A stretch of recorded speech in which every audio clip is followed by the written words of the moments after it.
Antes de eu dar continuidade com aquela provocação que eu deixei aqui em relação à possibilidade de cotas para as mulheres ascenderem, eu vou deixar um recadinho aí para vocês. Esse debate, evidentemente, é de curto espaço de tempo para a curiosidade que ele atiça. Nesse sentido, você vai ter uma opção em www.tomeciencia.com.br, onde, em saber mais, vocês vão poder ter as indicações dos nossos convidados sobre bibliografia, sites, ou seja, como vocês podem aprofundar o conhecimento sobre o tema. E se você tiver alguma observação ou mesmo ideia para futuros debates, use o nosso e-mail ideias@tomeciencia.com.br. Bem, vamos à provocação. Ângela, por que no caso das mulheres não houve uma cota para trabalho ou para estudo e elas conseguiram, hoje em dia, em algumas funções, até um crescimento percentual muito significativo? Nós mulheres conseguimos sim, mas é preciso ver que nós temos tido o apoio de demais mulheres, né, quando a gente vai caminhando. Acho que tem uma grande discussão, por que nós temos um número maior de mulheres, por exemplo, no ensino médio, e do que de meninos, né, de rapazes. Você tem ali, porque o trabalho doméstico é aquela menina de 15 anos, de 16 anos, quando faz na sua casa, é um trabalho flexível, de horário flexível. Então, ela pode passar roupa na hora que não está estudando, enquanto que o rapaz, em geral, ele sai para um trabalho que ele tem um horário fixo e que ele não pode, aí ele sai da escola. Né? E as mulheres está sendo perverso ao contrário. Está sendo perverso ao contrário, isso é algo que a gente tem que ter muita clareza, entende? Que está sendo perverso ao contrário, que esses rapazes estão perdendo uma chance, né? E por aí, agora, além disso, as mulheres têm, vamos dizer, elas, quando resolvem fazer uma coisa, elas vão fazendo. Então, se quer estudar, vai e estuda. E conta com o apoio, como eu já falei, da família. Ou de uma outra mulher, de uma tia, de uma mãe. Normalmente uma avó, né? Uma avó, exatamente, que ajuda. Ou quando tem um padrão de renda um pouco maior, conta com uma empregada doméstica. E aí é o que eu queria chegar. Essa junção gênero e raça na vida das mulheres é da maior importância, porque você, na verdade, está trabalhando quando você sai para a sua vida profissional, ou você tem, se não é a questão, no padrão de renda maior, você tem uma empregada doméstica. E isso é uma coisa única no mundo, praticamente. Você não tem os países, quem tem empregada doméstica nos demais países, são pessoas de uma renda muito alta. E nós, quando estamos trabalhando, vendo a questão do trabalho doméstico e discutindo por que a divisão sexual do trabalho na nossa casa, ela não se dá como já se deu na Finlândia, ou já se deu aspas, né? Mas, enfim, já caminhou com maior velocidade na Finlândia, na Noruega, países nórdicos, onde não tem a figura da empregada doméstica, é para você ver que não há essa divisão. Na verdade, nós nos apoiamos naquela que vai ficar em casa nos ajudando. Deixa eu pegar só um acréscimo. Pois não, Carlos. Eu lembraria também, acrescentaria, que as mulheres estão inseridas em todas as classes sociais. As mulheres são pouco mais de metade da população em todas as classes sociais, portanto, nas classes mais elevadas também. E é claro que essas mulheres de classe média e de classe alta têm mais oportunidade de apanhar essas novas chances que aparecem, né, por uma queda da discriminação, um pouco. Então, essas mulheres têm mais possibilidade e os negros estão achatados nas classes baixas. Quer dizer, a questão da cota se torna mais importante no caso A própria discussão do movimento feminista, quando você tem, que havia sempre aquela discussão de que o movimento feminista era um movimento elitista, porque, em geral, ela estava trabalhando com mulheres de uma classe mais abonada, né, com mais recursos,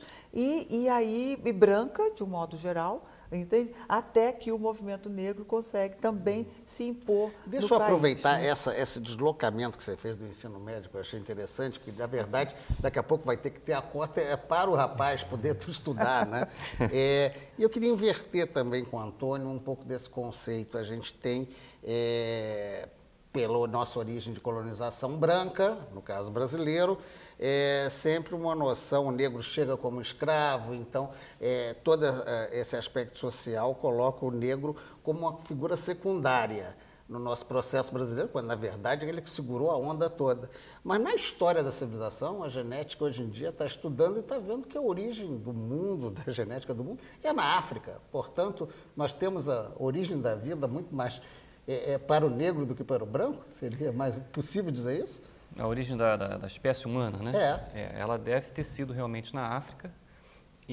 E uma das coisas que mostra isso, além dos registros arqueológicos, antropológicos, né, é o fato da diversidade da espécie humana ser muito maior na África do que no resto do mundo.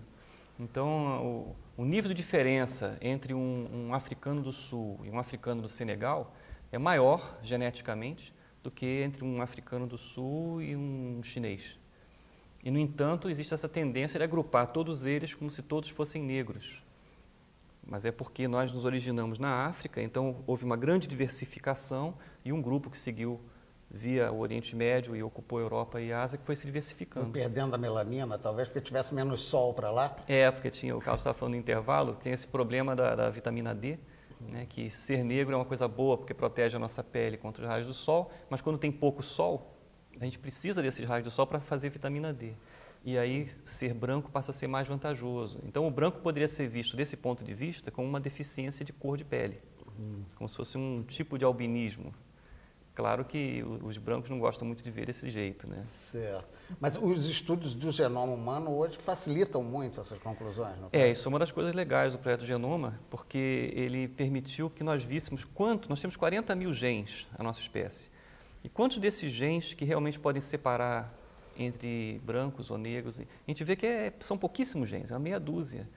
Então, o que a gente vê é que a diferença entre grupos étnicos, como eu falei, norte e sul da África, ou entre os japoneses e os arianos, ditos arianos, é muito menor do que entre arianos e arianos. Então, a diferença entre um sueco e um grego, dois arianos, é muito pequena comparado com a diferença entre um sueco e um sueco.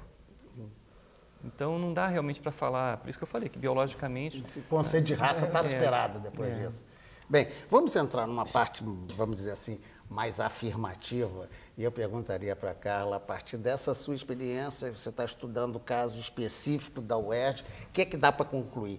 É um bom negócio a política de cotas, seja para negros, seja para deficientes e estudantes de escola pública? Quer dizer, é um bom caminho realmente?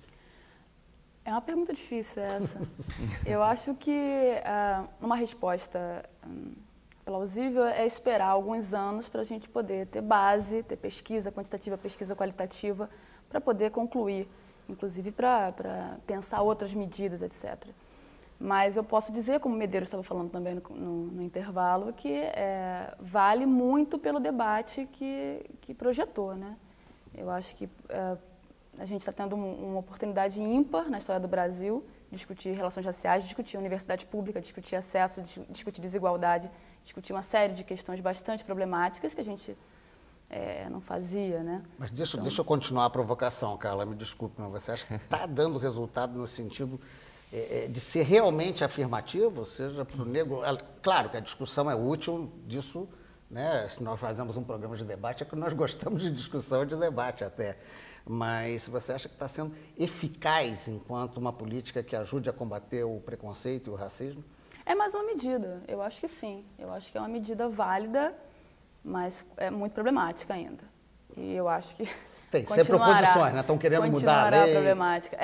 Só a título de informação, o que a gente tem no Rio de Janeiro agora é uma lei que reserva 45% das vagas nos cursos de graduação, em todos os turnos.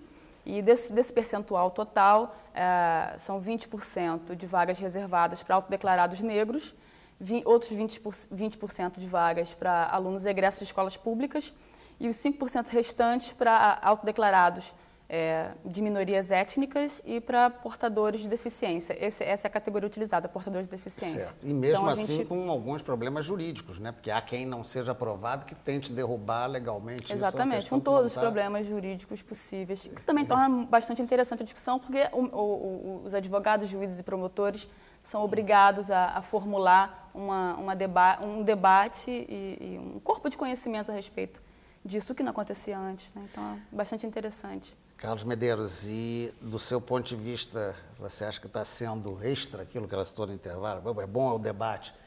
Está sendo importante? Está conseguindo acabar ou diminuir a taxa de preconceito, ou você acha que ela é uma coisa mais difícil? Veja, o objetivo das políticas de ação afirmativa, e aí a gente tem que enfatizar que o debate ainda é pobre no Brasil pelo fato de a gente se concentrar excessivamente em cotas, né? Por exemplo, a PUC do Rio de Janeiro tem um programa de ação afirmativa que consiste na distribuição de bolsas de estudos para alunos que vêm dos pré-vestibulares para negros e carentes. Essa é uma forma de ação afirmativa, sem cotas, e que já funciona há anos. Centenas de alunos têm passado, parece muito produtivo. Esses alunos têm médias superiores aos alunos pagantes, então me parece muito produtivo. Mas, de qualquer maneira, o que isso, primeiro, isso está mexendo com a sociedade, está fazendo os brasileiros reverem as suas posições a respeito de raça. Inclusive essa coisa de que não existe, né? Que não existe racismo, que não temos um problema racial. Então, esse aspecto é extremamente positivo. Do ponto de vista concreto dessas medidas, claro, como a Carla disse, nós vamos ter que esperar a passagem do tempo para fazermos uma análise retrospectiva, senão a gente vai fazer aqui futurologia. Agora, de qualquer maneira, eu considero que o caminho, está se apontando um caminho, né? E esse caminho vai ser aperfeiçoado. As cotas não são um ponto final. Na verdade, elas são uma medida possível. Há outras medidas que possam ser criadas a partir dessa discussão. Então, eu acredito que o Brasil começou. Nós começamos esse percurso, é um longo percurso, mas acho que começar é fundamental. E essas medidas têm tido essa validade de começar o debate, começar, não mais que o debate, a implementação de coisas concretas. Bem, nós já estamos no finalzinho aqui, vamos tentar encerrar com a breve participação. Eu perguntaria para a Ângela e para o Antônio a opinião final de vocês quanto a medidas propositivas nesse sentido. Certamente você, Ângela, que faz parte da Secretaria da Presidência da República para a Afirmação de uma Política para Mulheres, acha que essas políticas afirmativas são realmente importantes, né? Sem dúvida. Nós temos que estar trabalhando com essa visão de que as políticas são, de que as ações afirmativas são importantes, né? E como já disse no início, é uma questão de estratégia. Então, quando você está pensando de que maneira vai se... não é reservar o espaço da coisa, mas, enfim, atuar diretamente. Aí nós temos o Plano de Políticas para as Mulheres, que foi elaborado no ano passado, e estamos implementando. E aí temos ações na área de trabalho, de educação, de saúde e de violência contra a mulher, enfrentamento à violência contra a mulher. E com ações transversais com todos os organismos do governo federal, de modo a que a gente possa, através dessas ações transversais, atuar em todo o governo federal e aí fazer com que elas cheguem à ponta, à população de um modo geral. Mas isso a gente tem que ir caminhando bastante. Bem, Antônio, e as suas considerações finais a respeito Você já bota de cara que não tem diferença nenhuma, né? Então, mas, ao mesmo tempo, existe alguma coisa a se acabar, pelo menos. Eu acho que aí, deixando de lado a minha formação em biologia, falando um pouco como ser humano, social, eu acho que a grande vantagem das políticas afirmativas são da autoestima. Na medida em que mulheres veem uma quantidade grande de mulheres na política ou médicas, ou que negros veem não como modelo um jogador de futebol, mas sim um engenheiro, ele começa a acreditar que ele também pode ser. E uma boa parte do que a gente consegue ser é o que a gente acredita que pode ser. E eu acho que essa é uma grande diferença. Na origem, quando a gente começa a estar na escola e se projeta, o que eu vou ser quando crescer? Você faz essa pergunta para pessoas de várias classes sociais, você vai ter respostas diferentes que são independentes da capacidade da pessoa, mas sim do que ela projeta em si. Então, eu acho que a política afirmativa tem a vantagem de você formar pessoas que vão servir de modelos para outras pessoas no futuro. Perfeito. Bem, eu agradeço a presença de todos vocês, a atenção de vocês que nos acompanham. Até a semana que vem.